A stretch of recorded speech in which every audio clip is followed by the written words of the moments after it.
Hi everyone, welcome back to my channel. My name is Kelly. I am a freelance book editor and a science fiction and fantasy writer, and today we're going to talk about filtering or filter words. This will be a filtering 101 guide for all my writers out there. I'm going to walk you guys through what filter words are and why removing filter words is such a popular advice, and I'll also give examples of paragraphs with filter words and paragraphs without filter words for you to decide whether or not you want to change your filter words, because like all line editing, it really is up to the author on when they want to use these words and when they don't. There is kind of a general practice, like as I mentioned, like the rule is to cut your filter words, but I think in the bigger picture, like what you should keep in mind is that you should pick and choose when you want to keep these words, because if you eliminate all filter words, like it might sound unnatural, it might tend to go to that purple prosy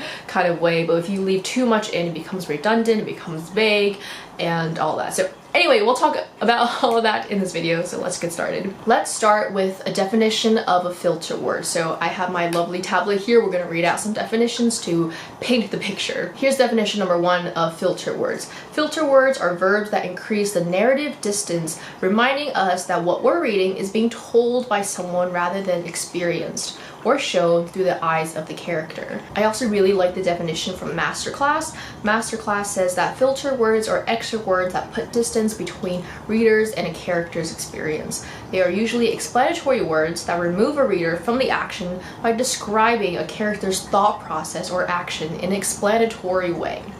Okay, so what does that even mean? Let me explain this by giving you examples, because I really don't know how else to explain this. So 5 common filter words include felt, believed, wonder, realized, and thought. So these are just 5. I might even start compiling a Google Doc for you guys to, just as a resource for everyone. These are filter words because if you write a sentence, I felt pain, you're essentially telling the readers that this character is feeling pain. But the thing is, we already know that it is I, like the character I, who is feeling the pain, because we are reading that. Like, we are reading from his perspective, right? So by saying I felt pain, you as the reader know that this is a story now almost, because the narrator is like telling this to us as opposed to we are in their heads. When you use too much of these I realized, I felt, I thought, I wondered, your reader is going to start to notice how hard really it is to connect with the character, because the character is telling the readers exactly what they're thinking instead of showing it through an action, for example. I was editing a client's manuscript once and I noticed the word it seemed, or just the word seemed, a lot of times throughout their pages, and I actually wasn't even like looking out for overused words or weasel words. I was just reading the book and it stood out to me, like seemed stood out to me. So not only can filter words be redundant and the reader can start to notice this, but when you think about the word seemed, for example, like what does that really mean? It seemed scary. What does it mean to seem scary? Like, what does something seemingly scary is? Like, try to use these abstract language and replace them with concrete language. So for example, it seemed scary. It could be the night tried to eat me. Okay, I'm making this one on the spot. But actually, I think the biggest reason why most people recommend against using filter words is because they are ultimately just quite vague. I just edited a short story of mine, and in the line I wrote, I felt anxious. And you know, you can keep that, like it's fine if you keep that, but when I was reading it back, I didn't like it. So I switched I feel anxious to anxiety crawled up my throat. Okay, I can't remember, but I took I feel and made it more specific, anxiety crawling up. That's giving this feeling, this abstract feeling, something concrete. I think a lot of people can imagine that I'm like a pretty anxious person, so Kind of feels like you can't breathe sometimes, right? So I've prepared 2 paragraphs. One is full of filter words, or just 3 exactly, and the other is without filter words. And I'm going to read it out loud, and I would like you guys to examine the difference between these 2 and consider what you think may be wrong or right in the first paragraph, and then I'll explain why I believe the second paragraph is written better. Caveats like line editing and removing filter words is really up to the author and how they want to and how they envision the piece, so just always keep that in mind. This is the first paragraph. Jesse walked into the room. He saw the food on the table and remembered that it was close to dawn and he had worked all night. His stomach rumbled and he felt so hungry. He thought to himself that at least the association treated their members nicely. So in this paragraph, there are 3 filter words: he saw, he felt, and he thought. As a reader, when you're kind of out of context into this, you also don't really know what's going on. Like, first of all, why was he out all night? Like, what's his job?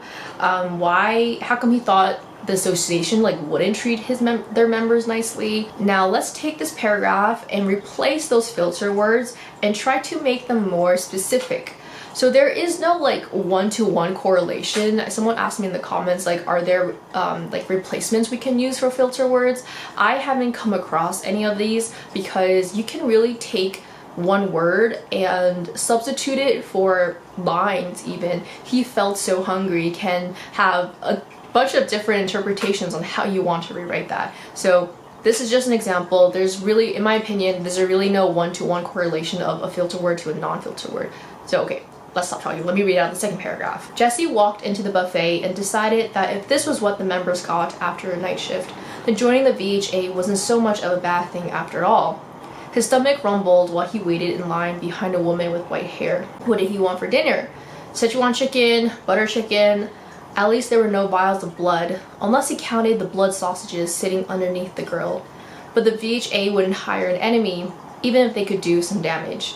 At least he would never starve from being a vampire hunter. So you would have no idea. You would have had no idea that the first paragraph was talking about a vampire hunter joining an association for the first time, and maybe he has some thoughts before joining this vampire hunter association, that maybe they're like sketchy people. I don't know. So let's dissect this. Jesse walked into the buffet. So by walking into the buffet, you already have, as a reader, a sense that this is like an all-you-can-eat, right? So you will know that there is quite a lot of food at the table. Instead of he felt hungry, I did write his stomach rumbled. I listed like what he wanted for dinner: Szechuan chicken, butter chicken. I don't think this was like the best written paragraph, but what I wanted to do here was to make the character think out loud. So he's thinking out loud, like, what does he want to eat? And when he's listing out the food, then that's also him like seeing the food and being like, hey, do I want to eat this food? Do I want to eat that food? At least he would never start from being a vampire hunter is also correlated to he thought to himself that at least the association treated their members nicely. Decided is a filter word because, you know, if Jesse is the one doing all the stuff, like he's already deciding like in the moment, like he's not thinking to himself that he like decided. So honestly, you could probably even rewrite this. What would I say? Jesse walked into the buffet and maybe even smiled. If this was what the members got after a night shift, then joining the VHA wasn't so much of a bad thing after all. So we could do that too if we want to remove decided. Yeah, that's filter words. So here's what I think, and I mentioned this earlier in the beginning of this video. I think you should pick and choose when you want to use filter words. I think sometimes filter words actually convey meaning if it's used sparingly.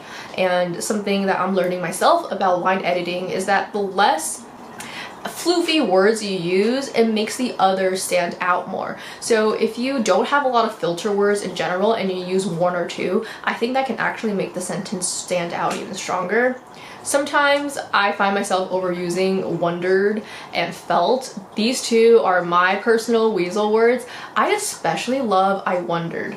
I wondered what it was like to be a ballerina dancing on the moon. I feel like there is some sort of like, ephemeral imagery that comes to mind when I use I wondered, she wondered in my book Euphoria. I say book even though it's only at a second draft, but I used she wondered so many times in that story, and it became obviously like a weasel word. Like I noticed it too much. But I do think that there is a time and place for filter words. You can also mix figurative language into filter words to kind of make them stand out, and I think that's how I also like to approach them. Here is a filter word used in a figurative language that I feel like I tend to do. So here's the example. I felt like being in space was a little like being underwater, a dimming world looking for a twinkle of light. In this case, you know, you are using I felt, but there's like some metaphor going on in here. Not metaphor, simile. I feel like this is something I do a lot in my writing, and whether or not that's bad yet, like I don't really know, because it just depends. I think it depends on the context. So that's what I would say overall. You don't need to replace every single filter word. I really don't think you do. But definitely like pick and choose when you want to, because when you do use a filter word, they should really stand out, and they should emphasize the point more so than being vague. I wonder if there are some filter words used in popular books that I can just read out really quickly. Okay, I didn't script this video this far.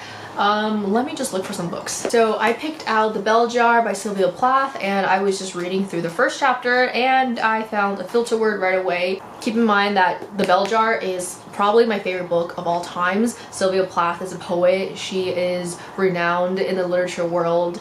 I have so much respect for her. So just because she uses filter words, like she wouldn't necessarily remove them either. And I think it works in this case. I'll just read out this whole paragraph. It was a queer, sultry summer, the summer they electrocuted the Rosenbergs, and I didn't know what I was doing in New York. I'm stupid about executions.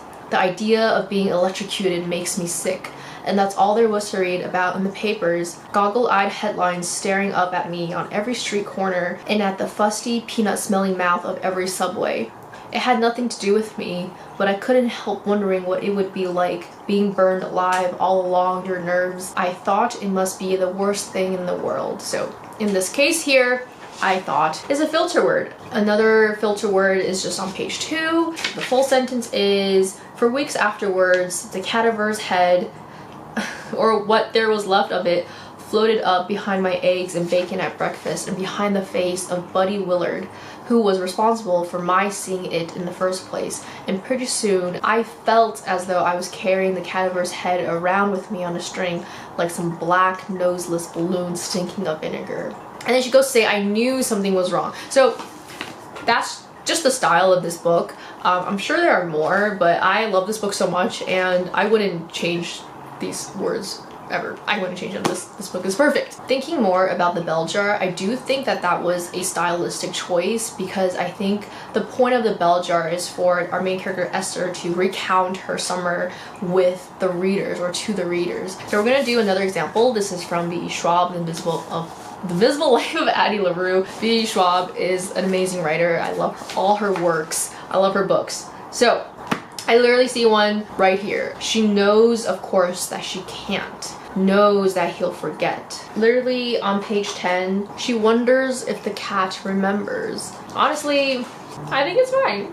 I think it's fine. See, I love wonder. I love wonder. So yeah, the whole point of this video is to say that pick and choose when you want to use filter words. I think this is my 5th time saying this. I'm just repeating myself now. It's really hot. I should end this video. If you guys have any questions, please leave them in the comments below. I can answer them, and if you are reading these comments and you think you can answer them, definitely go ahead. We can start a discussion around filter words. Thank you so much for watching, and I hope you guys are having a great day. If you need an editor to help you with your story and your manuscript, you can hire me at bramblecrowbooks.com. Bye!